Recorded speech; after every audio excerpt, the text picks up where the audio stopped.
Washington. As officials from the 164 countries in the World Trade Organization gather in Buenos Aires this week for their first major meeting in 2 years, they will be watching to see whether the United States, once the group's biggest advocate, is seeking to subvert it. The World Trade Organization knits together countries around the world by working to reduce trade barriers and resolve disputes among its members, but it has come under criticism not just from globalization's critics. Its supporters have said it has fallen short of its ambitious goals to create trade agreements among scores of countries with different economies, cultures, and income levels. But it has never faced such uncertainty as it does now, when its longtime leader and champion, the United States, has turned into a skeptic, putting the future of the group and the kind of broad trade agreements it is aimed at forging in doubt. In recent months, the Trump administration has led the United States in stepping back from its traditional role at the head of global institutions like the World Trade Organization, creating a vacuum in leadership and throwing their future into question. The change reflects a philosophy, shared by the president and his top trade advisors, that the current global structure of rules and organizations compromises the United States' sovereignty and cheats American workers. In his first year in office, Mr. Trump has criticized international agreements like the North Atlantic Treaty Organization, pulled out of the Paris Climate Change Accord and the Trans-Pacific Partnership, and began renegotiating trade deals with Canada, Mexico, and South Korea. Like many of the administration's positions, its view of the World Trade Organization represents a historic shift, said Douglas Irwin, a professor of economics at Dartmouth College. The Reagan and Bush administrations wanted to create it, he said. The Clinton, Bush, and Obama administrations tried to strengthen it. Now we have an administration that is very skeptical of it, and some would say has tried to undermine it. Mr. Trump and his trade advisors criticize the World Trade Organization for failing to police what they describe as China's infractions of global trade rules. China's entry into the organization in 2001 accelerated the hollowing out of American manufacturing jobs, as imports of cheap Chinese products boomed. But the Trump administration has argued that China never held up its end of the bargain by curtailing the role of its communist government in the economy. Late last month, the United States said it would join the European Union in an action involving China about that very matter.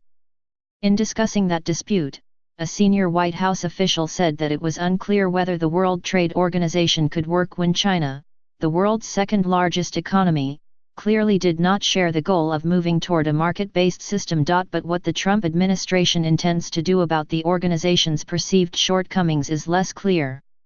Some of the measures proposed under Mr. Trump's America First economic policy appear to make use of the World Trade Organization, while others could violate its rules and undermine its very existence. Most notably, the United States could run afoul of international convention with actions it might take as a result of investigations into imports of cheap solar products and washing machines. In the past, the World Trade Organization has decided that tariffs imposed as a result of these kind of safeguard investigations, which aim to protect domestic industries from a surge of imports, violate its rules. In a separate investigation into China's infringement of American intellectual property, administration officials are currently debating whether to use existing global rules, by filing trade cases through the World Trade Organization, or break them, by erecting the kind of a cross. The board tariff on Chinese imports that President Trump often pledged during the campaign. Some of the tax policies the United States is considering might also run afoul of the organization's guidelines. In a report published Thursday, a group of lawyers and academics argued that a proposal intended to exempt the foreign income of domestic corporations from American taxes might not comply with the World Trade Organization or bilateral tax treaties. The question, trade analysts say, is what the Trump administration would do if the World Trade Organization rules against these policies. Several administration officials have suggested that they might respond by ignoring the trade organization or withdrawing from it altogether, two options that might weaken the organization enough to serve as a death blow on China. There's lots that can be done using our current trade laws, said Dan Dimico, a trade advisor to the Trump administration. We can go to the WTO and file more trade cases. And if they don't work with us, we can leave the W.T.O. Proponents of the trade group are also concerned by what they describe as the Trump administration's effort to undermine the organization's system for settling trade disputes among its members. Since President Trump came into office, the White House has blocked the appointments of new judges to a body that considers appeals, slowing the pace at which the World Trade Organization can process trade cases. As more judges see their terms expire in the coming months, experts fear the dispute settlement system could be paralyzed. In a letter this week, farm groups said the current actions by this administration to block appointments indefinitely could prevent the resolution of cases that might benefit American agriculture. Chad Bown, a senior fellow at the Peterson Institute for International Economics, said that the trend may be intentional.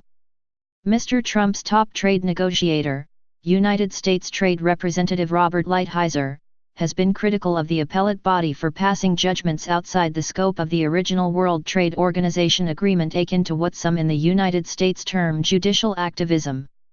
In a speech in Washington in September, Mr. Lighthizer said that Americans tended to view the trade group as a contract with clearly defined rights. Others, Europeans, but others also tend to think they're sort of evolving kinds of governance, he said. And there's a very different idea between these two things. The Trump administration has also been slower than its predecessors to bring trade cases against other countries at the World Trade Organization, cases that the United States frequently wins, Mr. Bown said. That could soon result in a situation where the United States is losing cases, but not winning many, a set of circumstances that could fuel opposition to the World Trade Organization in the White House, he said. In other matters, however, the Trump administration is making use of the organization's rules. That includes the decision to join the European Union in arguing its case before the World Trade Organization for not labeling China a market economy, a distinction that would entitle China to preferential economic treatment that the United States feels it does not deserve. So far, the Trump administration's America First policy does not appear to be greatly dampening international trade. The World Trade Organization is projecting that global trade in goods will grow 3.6% this year, more than double the rate last year, as economies around the world continue to strengthen. On Monday, the organization announced that its members introduced fewer measures to restrict trade between October 2016 and October 2017 than they had the previous year. New trade pacts are also moving forward.